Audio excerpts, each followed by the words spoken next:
Take a good look around you.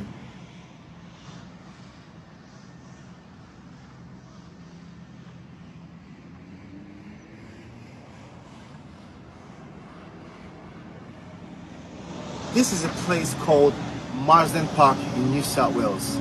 It's a new suburb. It's extremely beautiful. From the road down here, they're building a shopping center. And up on the road here, they're building the phase 2. And behind me, they're building the phase 3. Properties here range between $630,000 to $1.8 million, depending on how much money you have. Now, if you're familiar with the property prices in Australia, you would know that to get a loan at all, to buy a house, you need about 20% deposit with the bank to get a loan. So the main reason why I'm doing this video today in Marsden Park is to inform you guys on the people who own this place. Now, there's a very high population of Indian residents in this Marsden Park here today. As a matter of fact, if I go out there and I put a signpost and say, "Welcome to India," you probably are going to believe me. Because in every street, in every corner, everywhere you go, you find 1 or 2 Indian families living here. Now, why am I particularly talking about Indians? Indians are immigrants, like African people, like Arab people, like everybody else. They go to the embassy to apply for a visa. They get the visa. Some of them get rejected. India is also part of the high-risk people of immigration. So they go through every single scrutiny for visa processes, just as we do. But how is it possible that Indians are owning everywhere? Indians are getting properties everywhere. Indians are working everywhere. Doctors, Indians, nurses, Indians. How come they're doing all that? Is what I want to talk about today. Indian people, from what I know about them, they have a power of unity. They have a power of one. So they come together, they put money, so 5 or 6 families come together, they put money together and they buy a house.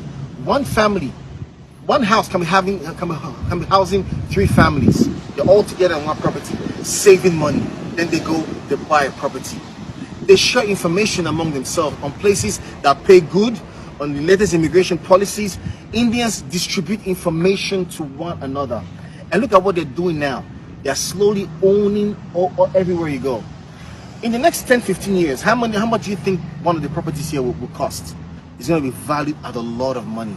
And Indians have already strategically placed themselves in this position. Now, I was speaking to an Arab guy who works with me.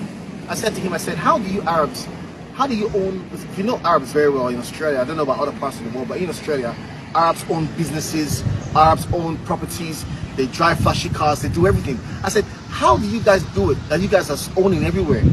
He said to me that about 6 or 7 families come together, they put money together, and then they buy properties. They buy properties, and before in the next 10-15 years, they all have their own homes.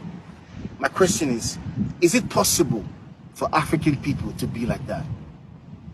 Is it possible that black people can come together and own these things? The answer is no. Why? Because when black people come together, it's either this one wants to sleep with this one's wife, or this one is using voodoo to affect this one, or this one is tearing this one down. And it's so sad that our division is tearing us apart. We are missing out on these things. How possible is it for black people to come together and say, you know what, each of you, let's bring a certain amount of money and let's invest in properties. Let's do things so that our children can have a share of wealth in this part of the world. No, we can't think like that. Rather, we think about tearing each other down. And our division has led us to this. We work so hard. Sometimes we don't even know where our money goes. African people, we spend so much money buying stuff we don't need to impress people that we don't like. Why? Because within us, there's so much competition. And the competition is making us lose a lot of money, lose a lot of wealth. Tomorrow now, when an Indian person becomes the Prime Minister of Australia, or an Indian person runs for a big office in this country, we'll have so many things to talk about. Meanwhile, they won't realize that their ancestors came to this country many years ago and paid a heavy price. African people, our ancestors told us that together we are rock, but divided we are sand. We need to put away all these tribal lines, all this mindset of slavery. We need to start thinking about how we can come together and begin to own stuff like this.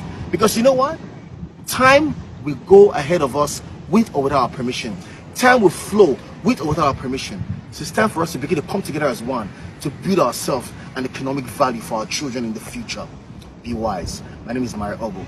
God bless Africa. One love. If there is anything that is bothering you, my friend, please say it so others will learn. Bring it to true dreams with Lady T, and God will be your strength. Bring it to true dreams.